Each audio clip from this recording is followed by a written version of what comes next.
नमस्कार, भारत लाइव ही देख रहे हैं आप। इस वक्त हमारे साथ राजद के कदावर नेता और बिहार सरकार में पूर्व मंत्री रह चुके श्याम रजक जी मौजूद हैं हमारे साथ। राजद की ओर से असम और बंगाल चुनाव के प्रभारी भी हैं। तो इसी बीच एक बड़ी खबर आ रही है कि ममता बनर्जी जी ने जो गैर भाजपाई और जो भाजपा के संपर्क में जो पार्टियां नहीं हैं उन्हें एक चिट्ठी लिखी है। चिट्ठी में साथ आने का जिक्र किया गया है और बंगाल चुनाव हो रहा है। क्या लगता है सर कि जिस स्थिति में लिखा गया इससे बंगाल में ममता बनर्जी जी को फायदा होने वाला है? देखिए, फायदा नुकसान तो अलग चीज़ है। जी। बिहार, बंगाल और असम की जनता ने तो तय कर चुका है। अब उसमें इस चिट्ठी का कोई व्यापक असर नहीं होना है। चिट्ठी तो एक उसके आगे की कड़ी है। बंगाल की जनता बड़े ही क्रांतिकारी, साहित्यिक और बड़े ही शिक्षित लोग हैं और राजनीतिक रूप से इतने सोच वाले लोग हैं, उनको ज़्यादा ब्रीफ और विस्तृत करने की जरूरत नहीं है। वो लोग भारतीय जनता पार्टी के जो कार्यकलाप हैं, जिस तरह से जो भारत की संस्कृति को, भारत के साहित्य को सर्वनाश करने में लगे हुए हैं, इसके खिलाफ बंगाल की जनता भी और असम की जनता भी मन बना ली है और उसका फायदा इस चुनाव में रहा है। 2 फेज़ का चुनाव हो चुका है। दोनों फेज़ के चुनाव में जो हम लोगों को जो आया है, उससे साफ है कि ममता बनर्जी और वहाँ महाजोत जो है वो बहुमत ला रहा है। भारतीय जनता पार्टी बंगाल और असम में ही नहीं बल्कि तमिलनाडु और केरल में भी उनका कोई नाम लेने वाला नहीं बचने वाला है। लेकिन चिट्ठी लिखने के पीछे पर्पस ये है कि आज जिस तरह से भारतीय जनता पार्टी संविधान पर चोट कर रही है और एक तरह से कहिए कि संविधान को ख़त्म कर करके, और जो आरएसएस के जो लाइन है, आरएसएस की जो सोच है, उस सोच के आधार पर इस देश को गुलाम बनाने की साजिश की जा रही है। आर्थिक रूप से, सामाजिक रूप से और शैक्षणिक रूप से। आप देख लीजिए, जितने आपके सरकारी स्कूल हैं, चाहे वो बिहार हो या देश भर के, अगर उसका आकलन करेंगे तो वहाँ गरीब बच्चे अब नहीं पढ़ पाते क्योंकि वहाँ शिक्षक नहीं है, इंफ्रास्ट्रक्चर नहीं है। और दूसरी तरफ यूपीएससी में जिस तरह से कर दिया है, इलेक्ट्रिक एंट्री का कर दिया है, कई जो संयुक्त सचिव तक के पद, डायरेक्टर के पद, अब वो यूपीएससी में जो एग्ज़ाम देगा, जो लड़का मेहनत करेगा, गरीब लड़का, समान जाति के लोग भी, आरक्षित वर्ग के लोग को तो नुकसान है ही है, समान जाति वर्ग को भी नुकसान है और वो उससे वंचित हो जाएंगे। तो संविधान का पूरा है। उसी तरह से जो हमारी धार्मिक, जो हमारा अधिकार है, जो हमारी सामाजिक अधिकार है, उसको इस तरह से ख़त्म करने पर लगी है। तो आज देश में अपने अपने झंझावात को ख़त्म कर करके और लोगों को एकजुट करने की ज़रूरत है। क्योंकि जब राज्य ही नहीं रहेगा, देश ही नहीं रहेगा, तो समाज ही नहीं रहेगा, तो हम आप राजनीतिक पार्टी के नेता बन करके कोई लाभ नहीं है। इसलिए देश बचाना है, संविधान बचाना है। इसलिए ममता दीदी ने पत्र लिखा है और उन्हें कहा है कि सब लोग को एक आना चाहिए। और मुझे लगता है कि अच्छा संजोग है, चुनाव भी हो रहे हैं और हर दल के लोग इस बात को महसूस कर रहे हैं, इसलिए इसका एक व्यापक असर होगा। बंगाल चुनाव के रिजल्ट आने के बाद सब लोग के मन में है, कांग्रेस के मन में भी है, सीपीआई में मिल के वामपंथी के मन में भी है, अदर जो क्षेत्रीय पार्टियां हैं उनके मन में भी है। और क्षेत्रीय पार्टी को आप देख रहे हैं किस तरह भारतीय जनता पार्टी ख़त्म कर रही है, किस तरह से पांडिचेरी में कांग्रेस की सरकार थी उसको ख़त्म किया, किस तरह से उद्धव ठाकरे को महाराष्ट्र में शिवसेना जो उनके ही एलाई थे उसको भी ख़त्म करने की साजिश कर रही है। उसी तरह से आप देख लीजिए, झारखंड से लेकर करके सभी जगह वो प्रहार कर रही है और प्रहार कर करके वो अपना वर्चस्व स्थापित करना चाहते हैं। राजनीतिक पार्टी में हर लोग को अपनी सरकार बनाने का अधिकार है, लेकिन भारत की संस्कृति, भारत के संविधान को फेंक कर करके, उनको नाश कर करके कोई सत्ता में आए, ये देश के लिए एक सबसे बड़ा खतरा का संकेत है। सर 2014 के आसपास भी इसी तरह की एक और कोशिश हुई थी कि एक साझा गठबंधन बनाने का प्रयास हुआ था, लेकिन वहाँ तो मामला बन नहीं पाया था।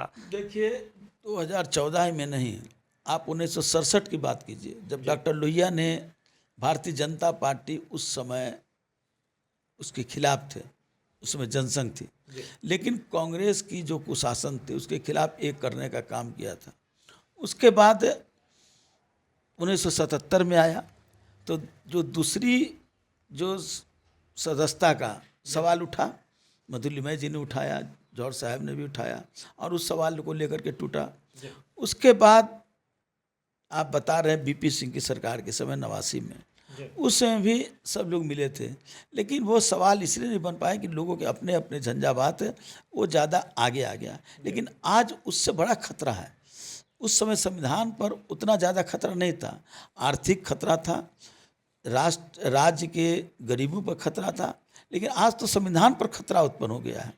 अब संविधान ही नहीं रहेगा तो फिर क्या बचेगा। इसलिए आज का जो गठबंधन होगा या विलय होगा या जो भी स्वरूप आए, उस स्वरूप का आज के लिए समय की आवश्यकता है और देश की जनता की भी ये आकांक्षा है। सर 2014 के आसपास भी जब ये सारी बातें हुई थी तो उस दौरान सबसे बड़ी बात हो गई थी प्रधानमंत्री के पद को लेकर के, आपसी मतभेद हो गए थे।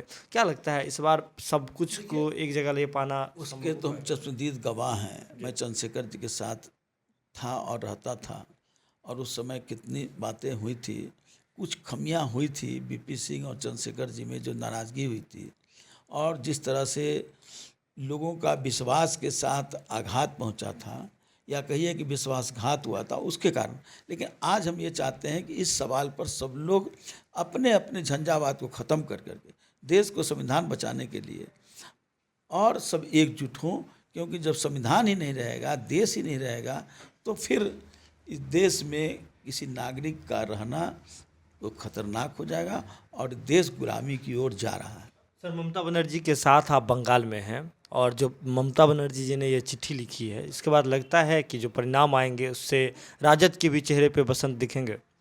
सवाल बसंत का नहीं है, हम देश के जो गरीब हैं उसके चेहरे का बसंत हम देखना चाहते हैं। सरकार बन जाए, मुख्यमंत्री बन जाए, मंत्री बन जाए, ये मेरा ध्येय नहीं है। ध्येय है बिहार में गरीब लोगों को, बेरोजगार को, जो किसान है उनके चेहरे पर मुस्कुराहट आए।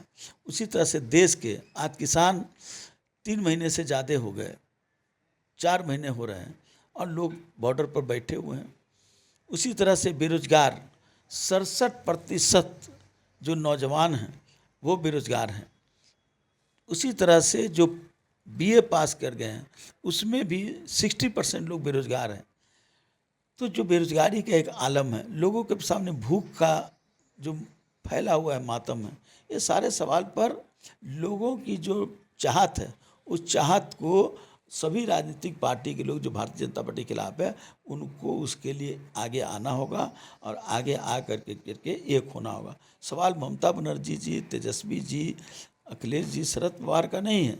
सवाल है कि जब देश की जनता जब खड़ा हो जाएगी, जिससे 77 में हम लोगों ने उसको भी देखा है, इस राज्य की जनता, देश की जनता खड़ी हो गई थी, तो सभी पार्टियों ने अपनी झंझावात को ख़त्म कर करके एक हो गए थे। लेकिन जनसंघ की दोहरी सदस्यता के सवाल को लेकर के मतभेद हुआ और सरकार गिर गई। तो वो स्थिति ना आए, उन सभी चीज़ों को नाप तोल करके और ये बनेगा। और इसके लिए ममता दी ने पत्र लिखा है। एक अच्छा संदेश है कि उन्होंने कांग्रेस को भी पत्र लिखा है, वामपंथ को भी पत्र लिखा है, क्षेत्रीय पार्टी को भी लिखा है, अपने झंझावात को, अपने अंदर के सारे चीज़ों को कि भारतीय जनता पार्टी को पछाड़ना आज समय की मांग है और समय की ज़रूरत है। सर अभी आपने हालिया दिनों में असम और बंगाल को बेहद करीब से देखा है, इसमें बीजेपी जिस दिलचस्पी के साथ उतर रही है, क्या लगता है आपको कि अगर बेहतर प्रदर्शन नहीं कर पाती है बीजेपी असम और बंगाल में, तो फिर बिहार में वापस आकर के नीतीश कुमार के पिछलग्गू बन करके चलना स्वीकार करेगी? देखिए, मैं असम को बहुत दिनों से जानता हूँ। जब बोडोलैंड का आंदोलन हो रहा था, बासु मतारी या उमा ब्रह्मभट्ट अब इस संसार में नहीं है, उनके नेतृत्व में वो लड़ाई लड़ी जा रही थी। चंद्रशेखर जी ने मुझे भेजा था, मैं 6 महीना उनके साथ जंगल में रहा था, फिर उनको सरेंडर कराया था। और प्रफुल्ल महंता, भृगु फुकन, ये सब हमारे मित्र रहे हैं। वो हमारे सब्जी बाग जब थे, जब वहाँ आंदोलन हो रहा था, तो वो लोग 1-1 महीना हमारे यहाँ रहते थे। तो मैं असम की चीज़ों को बहुत नज़दीक से जानता हूँ। बीजेपी उस समय किसी तरह से संदेश लेकर के लोगों को भ्रमित कर करके सरकार बना ली, लेकिन अब लोग प्रताड़ित हैं। चाहे आपका सीए का मामला हो एनपीए का मामला हो, एनआईए का मामला हो, सारी चीज़ों पर वहाँ की जनता प्रताड़ित है, क्योंकि गरीबी तो ख़त्म नहीं हुई, बेरोजगारी ख़त्म नहीं हुई। सीए का नाम लेकर के, सीआईआई का नाम लेकर के, और आप बांग्लादेश में जा कर के इन चीज़ों पर कोई चर्चा भी नहीं करते हैं, घुसपैठी पर चर्चा नहीं करते हैं। वहाँ कहते हैं बंगाल चुनाव की चर्चा करते हैं। आपको अगर बहुत ही घुसपैठी पर आप कटिबद्ध हैं तो आपको करना चाहिए। पाकिस्तान में जाते हैं और वहाँ पाकिस्तान से भी आप घुसपैठी पर चर्चा नहीं करते हैं, आप सिर्फ वहाँ शॉल ओढ़ने के लिए और बिरयानी खाने के लिए जाते हैं। तो जो सही सवाल है उस पर प्रधानमंत्री जी कभी भी पूरे रूप से आगे आकर के नहीं कहते हैं। तो ये देश की जनता अब समझ चुकी है। इसलिए बंगाल चुनाव और असम चुनाव में भारतीय जनता पार्टी कितना भी अपने खाता खोल ले, पैसे का बंदर बांट कर दे, अपराधियों का बल लगा कर के, गुंडों का बल लगा कर के लाख प्रयास कर ले, जब जनता आगे आ जाती है तो ये सब चीज़ गौन हो जाते हैं। इसलिए बंगाल और असम में कुछ नहीं होगा। और बिहार का जहाँ तक सवाल उठा रहे हैं, तो नीतीश कुमार जी तो सिद्धांत से ज़्यादा कुर्सी के प्रति उनका प्रेम रहा है। तो कुर्सी का जब प्रेम रहा है तो हम लोग भी इस चीज़ को समझते हैं। हमारे सामने बड़ा दुश्मन है बीजेपी। अब बड़ा दुश्मन को ख़त्म करने के लिए हम लोगों को सबको एक कर रहे हैं।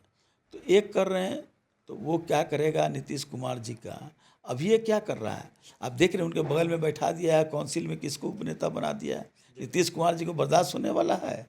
और जिस तरह से वहाँ जनता दल यू में खंडन, जिसकी चर्चा आपने भी कई बार की है, आपके कार्यक्रम में भी बाबा ने कई चीज़ों को उल्लेख किया है। तो नीतीश कुमार जी चीज़ों को बर्दाश्त नहीं करेंगे। नीतीश कुमार जी उप मुख्यमंत्री जो बनाया है वो सिर्फ नीतीश कुमार जी को अपमानित करने के लिए, बेइज्जत करने के लिए।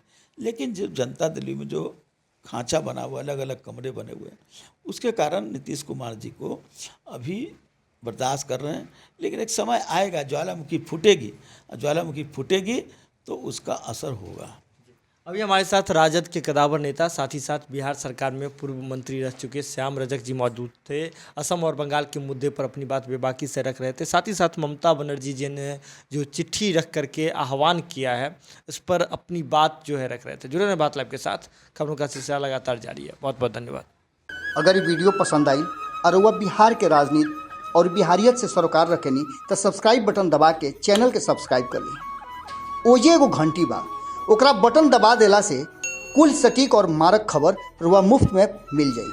अगर रुआ पत्रकारिता के हमनी के नया प्रयोग में सहयोग कर चाहतानी तो ज्वाइन बटन दबा दी। पेटीएम नंबर नोट कर ली 9386 816 700। धन्यवाद।